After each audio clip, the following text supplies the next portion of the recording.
Hi hello வணக்கம் good ஆஃப்டர்நூன்ங்க. இன்னைக்கு மத்தியானம் சாப்பாடு கொஞ்சம் லேட் ஆயிடுச்சு. இன்னைக்கு தான் கொஞ்சம் நாளைக்கு அப்புறம் வெளியெல்லாம் போனேன்.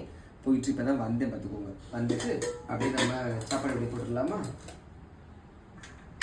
கண்ணி தொட்டுக்கவா?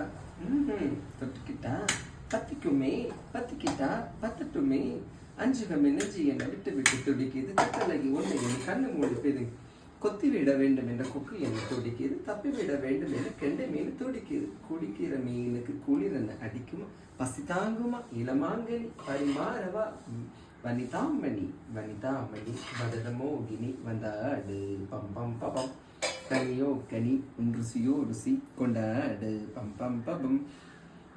அப்படியே பாட்டு உங்களோட கஸ்தூர்பா இன்னைக்கு பொறிச்ச கத்தரிக்காய். அப்புறம் பார்த்தீங்கன்னா குபேரா பிராண்டில் உள்ள செங்கல்பட்டு அரசியல் பக்கம் சுவாரு தான்.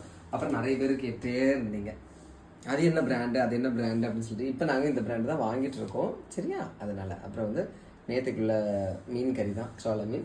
அப்புறம் ஒரு நிமிஷம் கையை கழுவிடுறேன்.